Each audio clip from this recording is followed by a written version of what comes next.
Hello friends, welcome to the Supernature Cafe. I'm your host, David Mage. And I'm your host, Reverend Audra of One Soul Awakening.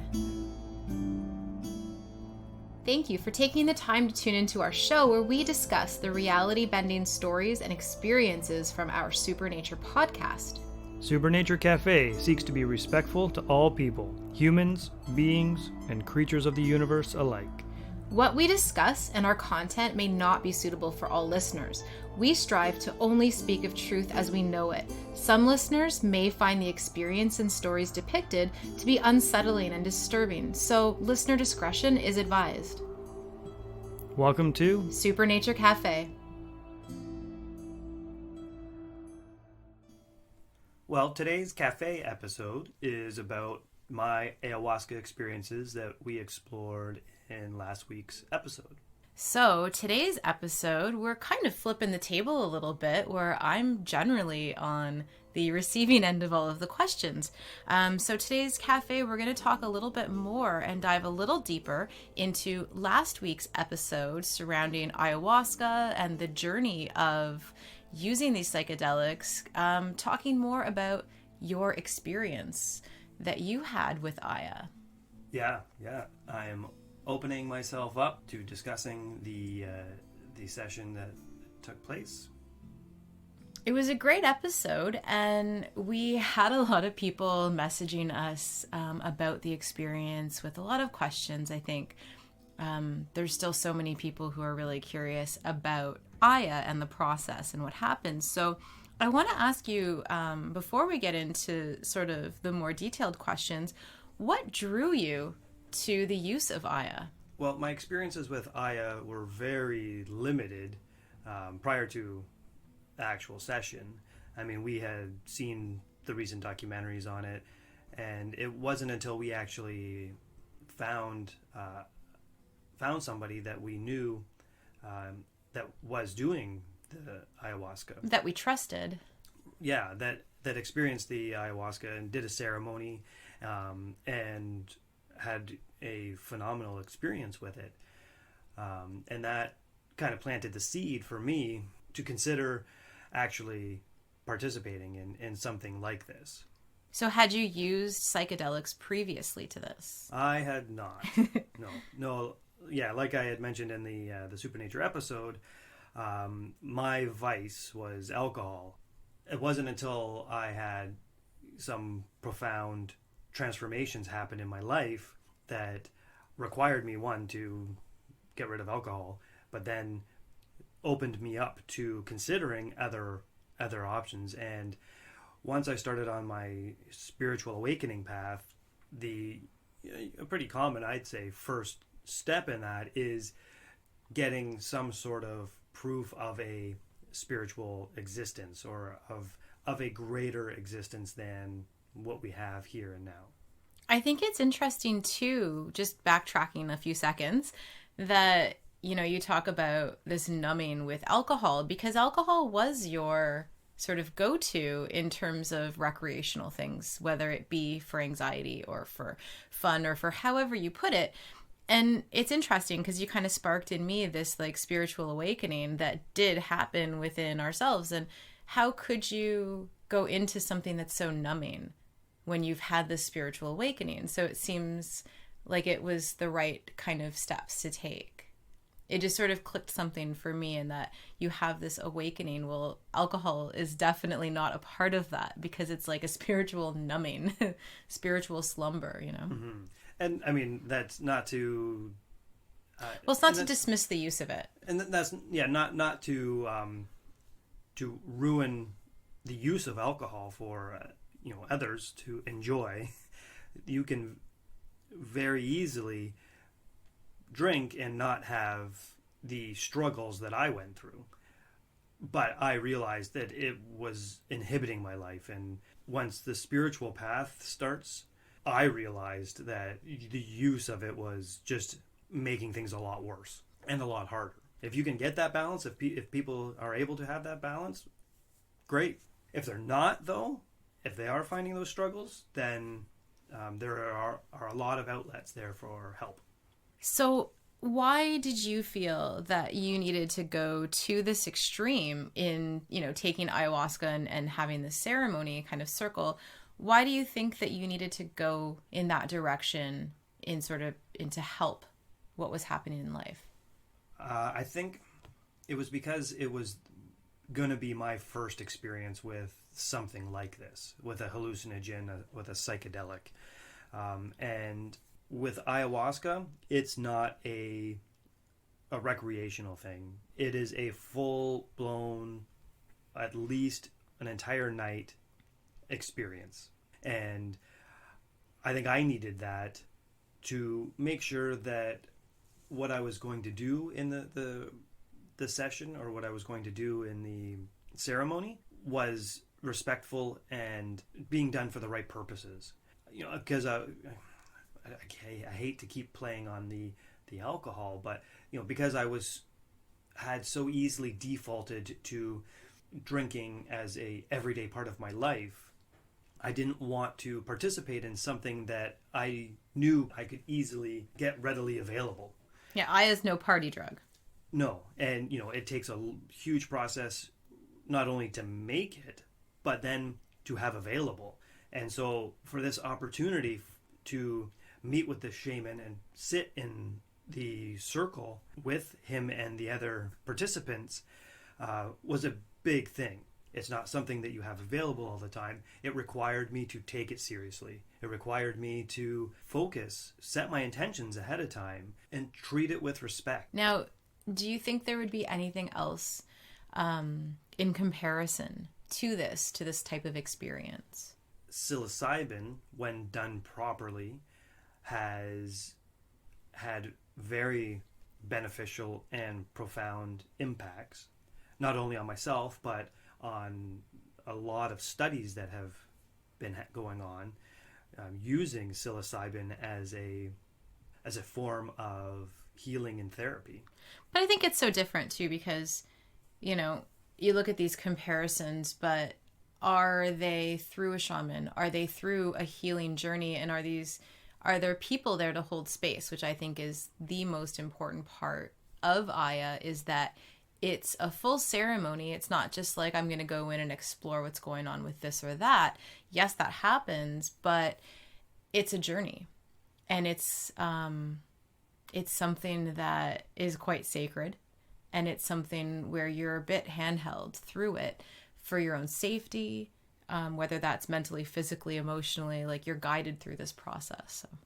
Yeah, that's a great point, actually. And that was a really important factor with the ayahuasca, was we had a trained shaman who was there with an assistant and a few other members that had experienced it before and knew what to experience, that were there to hold the space.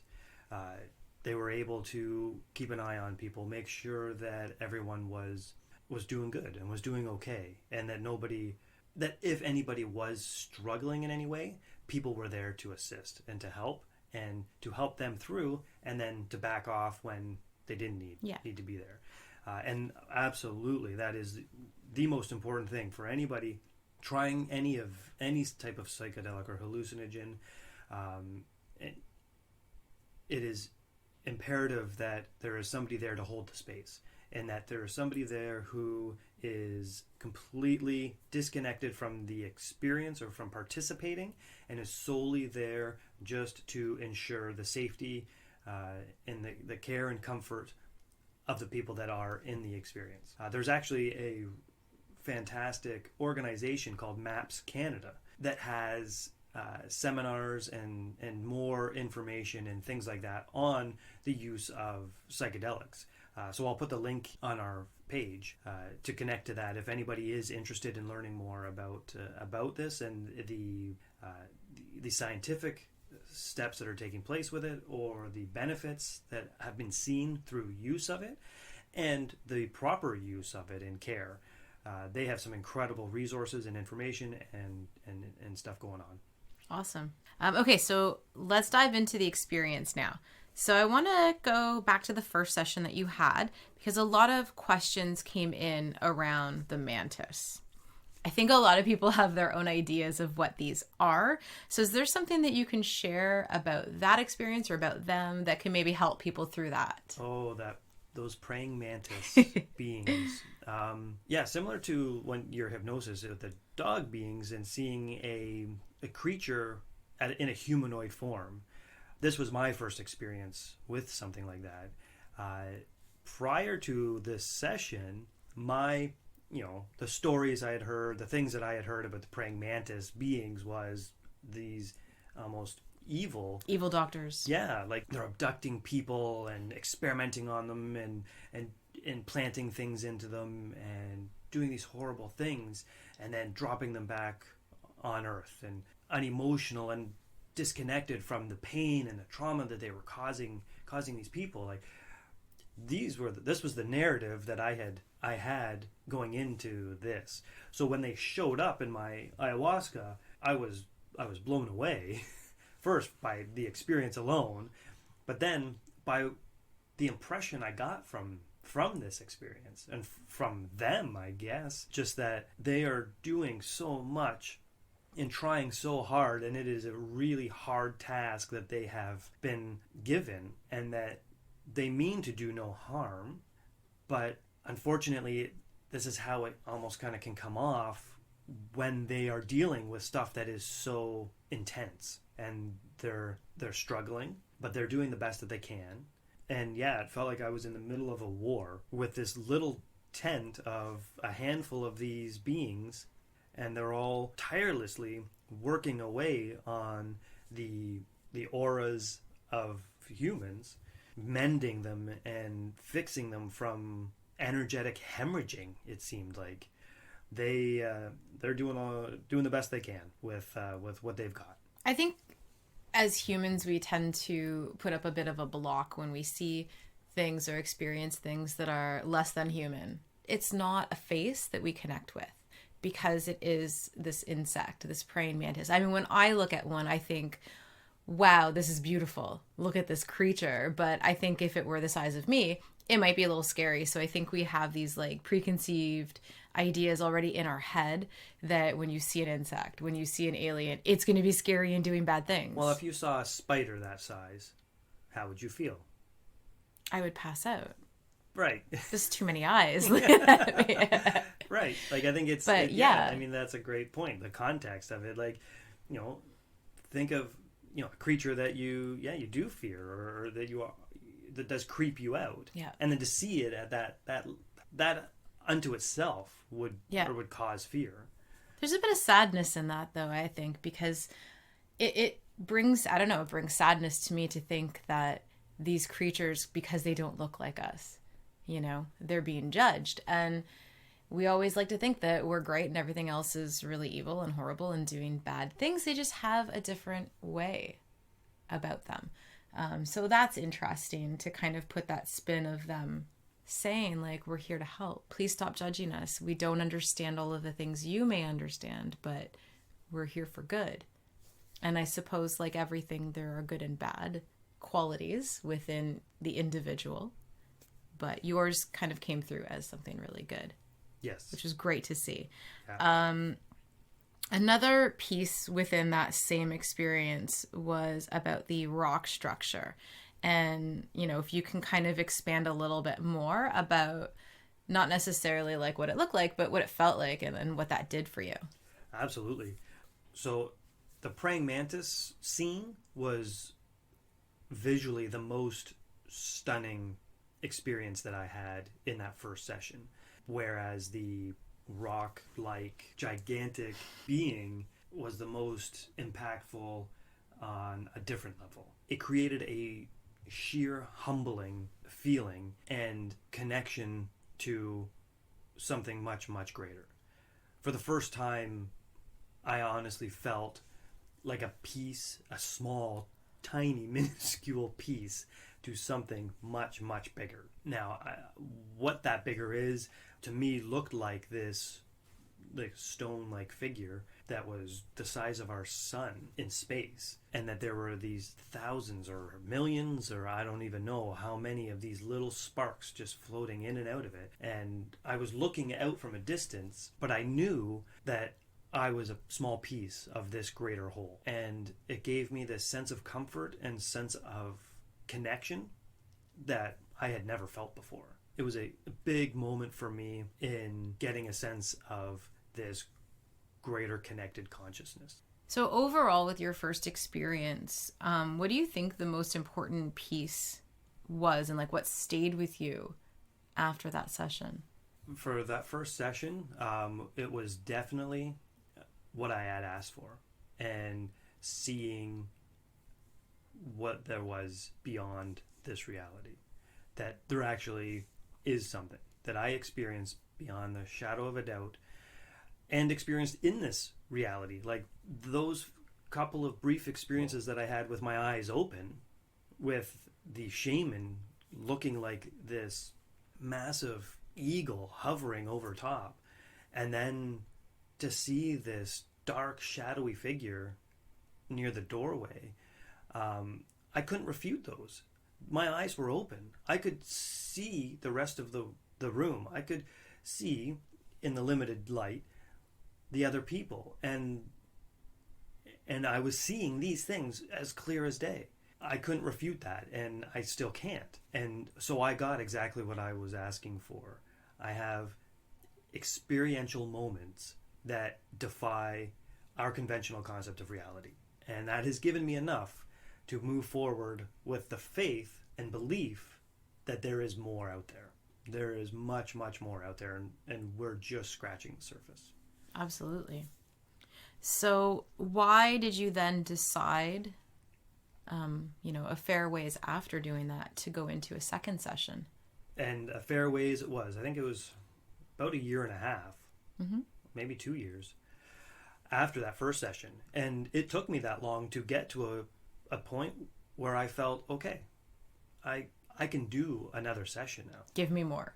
Yeah. Almost. Like that first session, it was a good year after that where I spent trying to assimilate into myself everything that I experienced. I had learned so much from that first session, but I was still having those bouts of anxiety. I was still having those struggles. And that really was the trigger for me to open up to another session. Then I started to build my intentions for what I would see in that session and what I was hoping to gain from that session. And it was now focusing on myself. So how do you feel that like this session differed from your first session? Because I know every time is very different. Oh, absolutely. I didn't really think that prior to the second session. Like, I had talked to a couple people who had done a couple of sessions, and they had explained that their experiences were significantly different. But after you do that first one, you kind of think you have a handle on, well, this is the experience, this is what you go through, that's awesome. Now where can I go next? What can I do next? And Mother Aya does not play by those rules. She'll give you exactly what you need. When it lines up with what you want, amazing. But if it not doesn't, always the case. Not always the case. I was fortunate in that first session. What I needed and what I wanted were very aligned. In that second session, what I wanted is part of what I got and what I needed, but not in the way that I expected at all. This session, was a very brief visual moment of only a few minutes, but it profoundly changed me in those brief few minutes than anything else had ever in my entire life. The most significant thing was the emotional reconnection. I definitely don't want to make it seem like it was like breaking or it was removing anything, because it was the exact opposite. It was like I had been constantly removing myself from my greater good or my higher self. And in your own life. Yeah, in my own life, right. And this session kind of awakened me. The impact it had on me emotionally was far, far more superior than I anticipated. And I didn't realize how emotionally disconnected I had become from myself. And this experience needed to happen for me to realize that. There were a lot of things that I was doing toxically in my life that I wasn't even aware of, or that I was toxically holding on to inside. And yeah, like I said before, like I had built this prison. I had built my own prison around myself, thinking that these walls and everything that I built around me were to protect myself, but instead were simply shutting me off from everybody else around me and from everything else around me, from actually being connected, being a part of the life I was living. And this session gave me that key and gave me the key is a nice way of saying it. Really, it shattered the walls and everything around me. And in doing that, removing those reconnected me to something much, much bigger and something way more powerful. Now, I don't want to get into all the cultural or societal issues, but for me, it was really a toxic masculinity. And it pulled me from that, and it gave me a divine light, a divine energy and I use divine in that group consciousness kind of sense, that it was a spiritual awakening that reconnected me to my higher self. And in doing that, opened me up to getting control of my life again, but in a way that I had never thought was possible. I think you probably don't even know you need to. Like from the outside, it kind of looks like your first session was a spiritual awakening. Second session was a personal awakening. And, you bring up the term toxic masculinity. And knowing you now, I wouldn't think that would be something that you were ever dealing with on the outside. I would have thought you would have been one of the least toxic masculine kind of people, because you wouldn't necessarily think that to know you. But then after going through all of this, you were holding on to a lot, which I think you're right in that it did shatter a lot of things that were happening within your own mind. I'm not sure what else would have been able to get through in that way. And this, I don't think I'm alone in this suffering. No. Especially this suffering in silence. And I think that is one of the most toxic behaviors that we can get into, is bottling it up inside and letting it fester and waiting until it manifests itself in some sort of ailment or some sort of disease. And by that point, then now you're having to deal with a whole new bag of problems. But it definitely was a toxicity that was building up that I would not have been able to deal with because I didn't know how. I didn't have the emotional capacity to look at myself and deal with myself in that way till I had to, and made me face these things in a way that I had never thought of before, and did it in the most nurturing way possible, with using these visuals of you and then our firstborn to hit me right like right in the feels. With like laser point focus, was able to, in that brief moment of those couple of visuals, break me open, and through those pieces help rebuild me to an even stronger human being who's even more present and strives to be of more help than hindrance. I do think that it's interesting that you bring up this, divine feeling and this nurturing feeling, because, when you look at different ways to heal and different ways to process, there's always, a masculine energy and a feminine energy. And it's a really neat blend of the two when you're using these two plants that I think really works well, in that you're given these impactful moments, but in the mother kind of tones, There's the masculine drive and the power and the push, and then the feminine nurturing and guidance, I feel. Mm-hmm. That is such a good blending. I think when you can combine the two and fuse them together, it creates these amazing experiences where you can grow on both sides of it. I think we need each other, those two energies. Yep, for sure. That's a much bigger conversation Yeah. as usual. So I want to go to the beginning of your session, or pre-session actually. Now, before you left for this one, you asked me to think of something over the evening, and we would just kind of see if it came to you during your Aya. So I did. And do you want to maybe touch on that, on what happened with your experience? Yeah. So, this was I thought this was pretty cool. So asked you to think of something I don't know about it at all.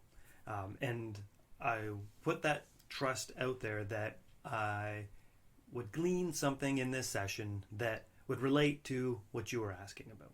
And so I have my experience, and then I'm laying there and I'm processing, and about 2 or 3 in the morning, so a couple hours after I've been kind of going through this processing, I recall that I had mentioned to you to think of something.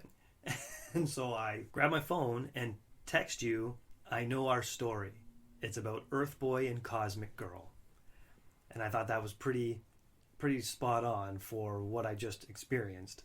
Me being this earthly energy, striving out into the stars, finding this cosmic energy, and then merging them, uniting together. I can't remember what you texted back, but pretty much, yeah, that answers what I had been asking. And because you had asked, or you had put out there, What's our origin story? Right, what's our origin story? And I remember getting that text from you in the middle of the night, and I was asleep and just kind of going, ha ha ha ha. This little like chuckle to myself, and messaging you back and putting the phone down, like, all right, well, let's talk about this in 8 hours. Not right now.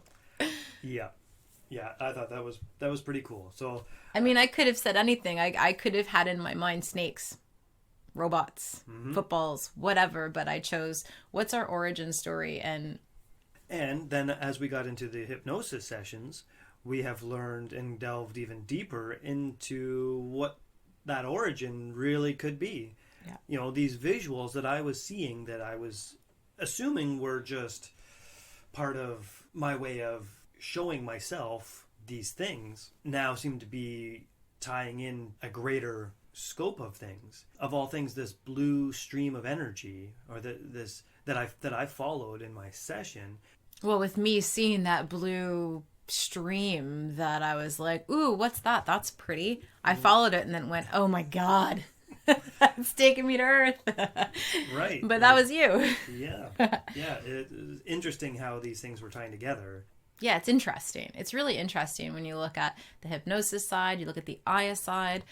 These stories are all interconnected, as they should be. I mean, we are connected. So it's just neat to feel like you've got this like orange, and every time you kind of get another slice of it, or you get to like open the peel a little further and keep diving in and finding more and more and more. And it's so fascinating.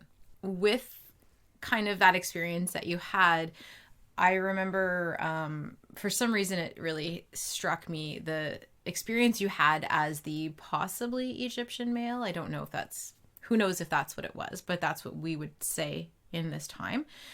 Do you have anything that you kind of recall about being that person and like what they were feeling and experiencing? Just an overwhelming loneliness. I remember thinking, I'm like, I have all of these people around me, but I have no connection whatsoever to any of them. I don't feel connected at all, and I am completely and utterly alone and lonely. I think a lot of us can kind of relate to that feeling in our lives, whether that be how we show up on social media, how we show up in our, physical lives day to day, in that we have a lot of people, maybe physically or electronically, showing up around us, but there's this huge sense of loneliness, the lack of connection that we all do feel, and almost knowing like you're not alone. There is a bigger picture. So it's neat that you kind of cracked that open, that you kind of said like, I have all these people here, but I still feel lonely. For me, it just kind of clicks a few things in. Maybe with people listening, it might click a few things in too. It's just, I don't know, something that I thought was really interesting.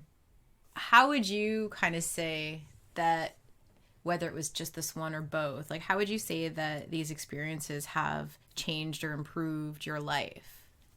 Both of my ayahuasca experiences have improved my life significantly, mostly in my capacity to manage my life.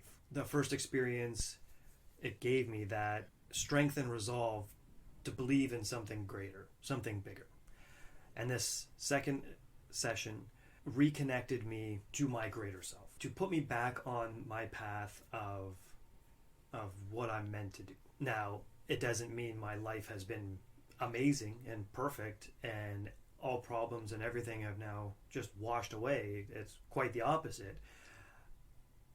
From those sessions, I've actually gone into some of the hardest times in my life. But because of what I gained from those sessions, from those experiences, that gave me the strength or the tools to go through my harder lessons and my bigger lessons in life successfully. It's like it allowed you the ability to deal and the ability to cope or pivot or manage, I suppose.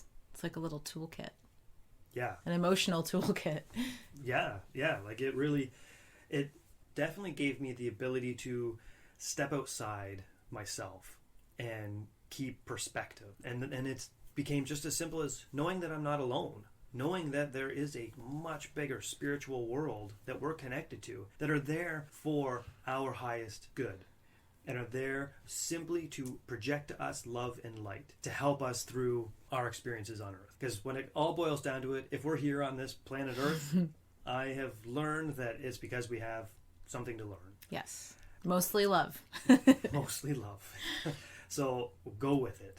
Go with that understanding. And since I have been able to go with that understanding, any trauma or struggles that I've come up to in life, I now have the capacity to handle them and to manage it and to see myself through it.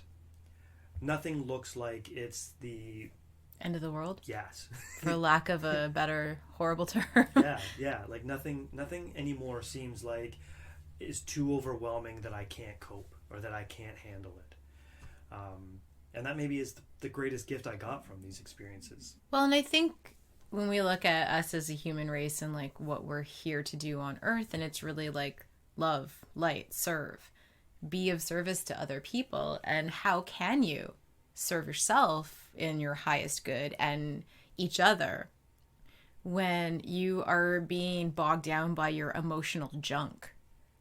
So I think it's cool that it kind of broke that open for you, pulled you outside of your life, looking down going, oh, okay, I get this. I can work through it. Yeah, absolutely. Like I had kind of referenced before, like I felt like I had built a prison cell around me, and that through my ayahuasca experience, they broke away any preconceived notions about what my life was and how you're supposed to be, act, do, all those things. I think a lot of us do that.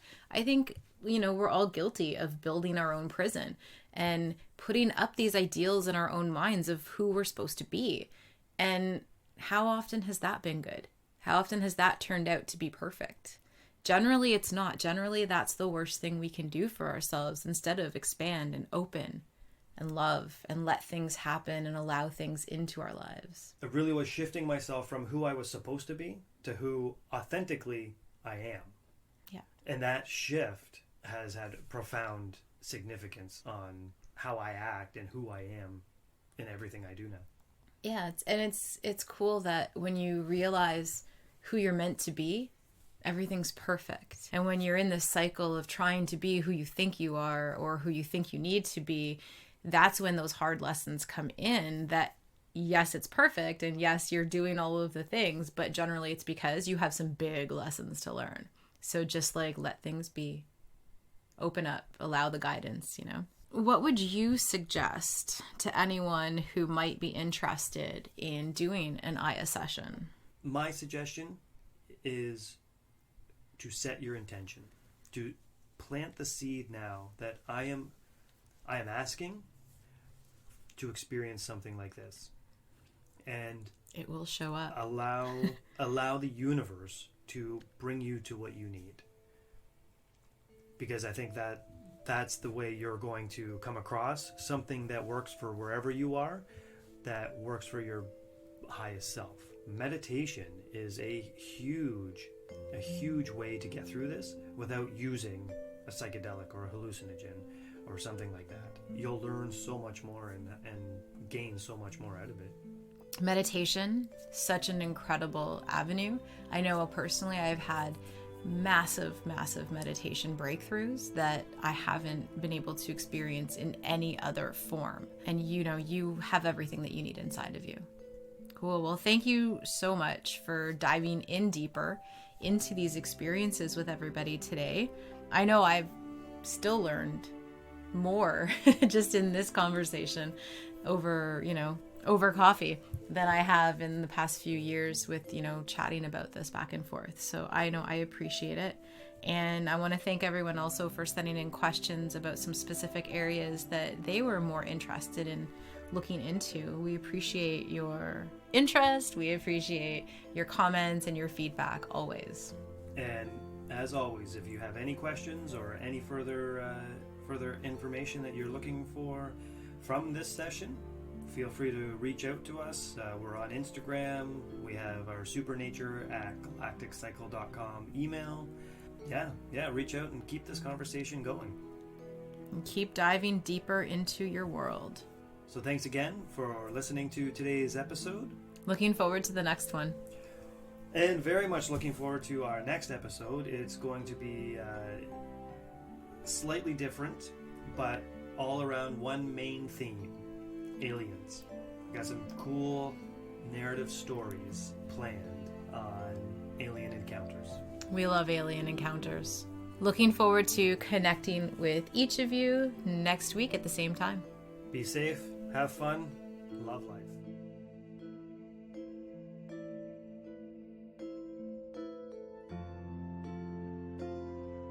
If you would like to share your story, or have any questions about our discussions, or have any ideas that you would like us to include, email us at supernature@galacticcycle.com.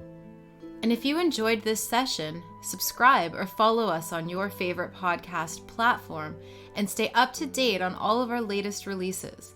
Help us make these shows as interactive as possible, so please reach out and keep this conversation going. You can connect with us in the links in the bio and become a part of the journey. See you next time for more incredible stories. And in all that you do, may you reconnect with the earth. Thank you for listening, and never stop pushing the boundaries of reality.